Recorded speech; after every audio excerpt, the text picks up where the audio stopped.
Bonjour à tous et bienvenue sur cette chaîne. Alors comme vous avez vu dans le titre, on va parler du GH5S. Le GH5S, alors c'est une vidéo qui est un peu à chaud, qui n'a pas été du tout préparée en fait. Pas du tout préparée, parce qu'en fait je le vends demain, voilà. Je le vends demain et j'aimerais en discuter avec vous pour dire si aujourd'hui, on arrive en 2025, est-ce qu'il est bien? Est-ce que faudrait l'acheter? Et on va mettre un petit peu les points dessus, les points négatifs, pourquoi je le vends, pourquoi je l'ai utilisé pendant un an, et ça a été même très bien. On va en discuter, et c'est parti, on lance sur la vidéo. Donc le GH5S, je l'ai acheté il y a maintenant un peu plus d'un an, pour remplacer ma Blackmagic, ma BMP CC 4K. J'avais fait une vidéo d'ailleurs, hein, je vous relance dessus, je vais la mettre là, peut-être là, voilà. Et voilà, le problème de la Blackmagic, alors j'adorais la Blackmagic, hein, surtout au niveau des codecs, qui étaient incroyables, parce que avoir du RAW, du 4.2 bits en interne, c'était génial. Mais le problème, c'était tout simplement l'autofocus, hein, qui était pas... il y en avait juste pas en fait. Il n'y a pas d'autofocus sur la Blackmagic. C'est une caméra voilà, qui était faite à la base pour du cinéma. Et je me suis dit, bon voilà, j'aimerais avoir gardé ce codec un peu, avoir du 4.2 bits en interne. Je veux avoir de la 4K, de la ciné 4K. Et donc mon choix s'est dit, bon ok, je vais me lancer sur le GH5S, voilà, qui est fait pour la vidéo, pour le S qui est là, qui est sensibilité, parce que en fait, lui, à la différence du GH5, il a 12 millions de pixels, mais on va se dire, il y a beaucoup de personnes qui me disent, ouais, mais s'il y a moins de mégapixels, il est moins bon. En fait, non, parce qu'en fait, il a le nombre exact de mégapixels qu'il faut pour de la cinéma 4K. En fait, il a exactement le nombre de pixels qu'il faut. Les appareils qui ont 24 millions de pixels, en fait, ce sont des pixels qui vont s'entremêler. Ça va faire une petite bouille de pixels. C'est pour ça que 12 millions de pixels, entre 10 et 12 millions de pixels, c'est exactement le nombre qu'il faut. Mais il n'est pas du tout fait pour de la photo. Voilà. On peut faire de la photo avec, bien sûr, hein, mais malheureusement, voilà, en photo, on va plus essayer d'avoir, comme celui qui filme là en ce moment, mon Alpha 7R, 7R2, qui lui, en fait, est fait pour de la photo, parce qu'il est à 42 millions de pixels, et c'est pour ça qu'on va pouvoir agrandir la photo, mais celui-là, donc, est basé que pour la vidéo.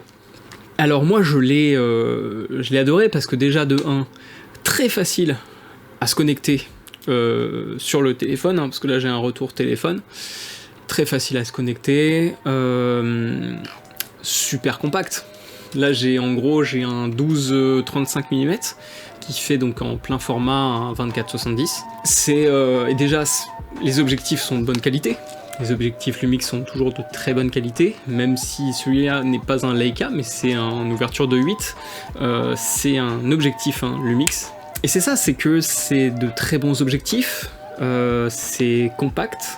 Pour ceux qui ont regardé le making-of de Love Glasses, de mon court-métrage Love Glasses, j'ai tourné avec, et également une optique argentique qui est...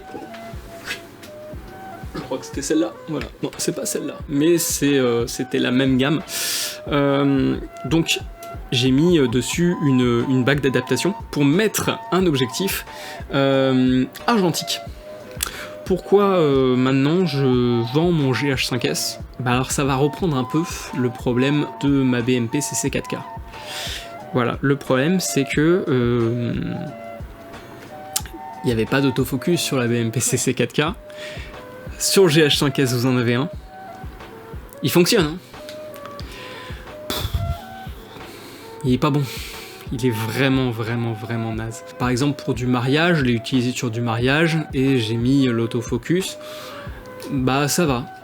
c'est pas non plus extraordinaire, mais ça va. Mais le problème c'est que je veux quelque chose de plus fiable en fait, au niveau de l'autofocus, parce que maintenant je fais aussi beaucoup de sport, et voilà, le problème c'est que dès qu'on fait du sport, le truc il est complètement paumé quoi, c'est l'autofocus se perd complètement, donc c'est ça qui est dommage. C'est malheureusement le point négatif du GH5S. Voilà, je pense vraiment c'est malheureusement c'est la seule chose qui fait que je le vends. Ouais, je sais, c'est un peu compliqué. Je pense, il y a beaucoup de personnes qui me diraient ouais bah tu mets un Raveneye sur un Ronin RS2 et puis voilà, ça fait le taf. Mais bon, non, moi j'ai envie d'avoir un boîtier qui soit bon au niveau de mon focus. Je vous conseille le GH5S en 2025 par rapport à son codec et à son prix. Parce que maintenant, vous pouvez retrouver un GH5 ou un GH5S à allez, 600, 500 €, même pas, donc ça veut dire que ça reste quand même... je vous rappelle que l'Alpha 7 III ne tourne pas en 422 bits. L'Alpha 7 III est plus récent que le GH5S. Donc voilà, ça c'est quand même une caméra qui est, moi je trouve, qui est quand même très bien. Donc si vous avez un petit budget et que vous voulez vous lancer à la vidéo, moi je trouve que c'est pas mal. Je trouve que c'est pas trop mal. Les avantages du GH5S comparé à la Blackmagic, et bah c'est ça. C'est que, comparé à la Blackmagic, il est beaucoup plus solide. Si je me trompe pas, il est fait en magnésium, il est quand même très solide. Beaucoup plus facile à mettre sur un Ronin, du fait qu'il soit beaucoup plus compact. Et puis on a aussi des codecs qui sont beaucoup plus légers aussi dedans, on peut avoir du lourd ou du léger, et je trouve que c'est beaucoup plus facile à traiter en étalonnage. Voilà. Compliqué hein, parce que c'est une vidéo qui n'est pas préparée, hein. Là je le fais vraiment comme ça, à chaud, voilà, que j'ai quand même beaucoup aimé, mais j'ai envie de quelque chose de plus simple. C'est juste une question de simplicité. C'est pour ça que d'ailleurs je vais sans doute partir sur la FS5 Mark II. Et oui, pourquoi une FS5 de chez Sony? Bah parce qu'en fait je commence à avoir tous mes objectifs chez Sony. Vous voulez vous lancer dans la vidéo, pourquoi pas le GH5S? Là au moins vous êtes sûr d'avoir une très bonne qualité d'image, un très bon codec, du gros HDMI, double slot. Voilà des choses qui sont que j'aime bien ce boîtier. Franchement j'aime bien ce boîtier, mais bon, j'arrête sur le mix et je passe sur Sony, tout sur Sony, full Sony. Je lui dis au revoir pour la dernière fois. Je vous souhaite de bonnes fêtes, si cette vidéo est faite avant Noël. Sinon je vous souhaite une très bonne journée ou une très bonne soirée. Éclatez-vous en photo et en vidéo, et puis on se dit à très bientôt. Allez, ciao.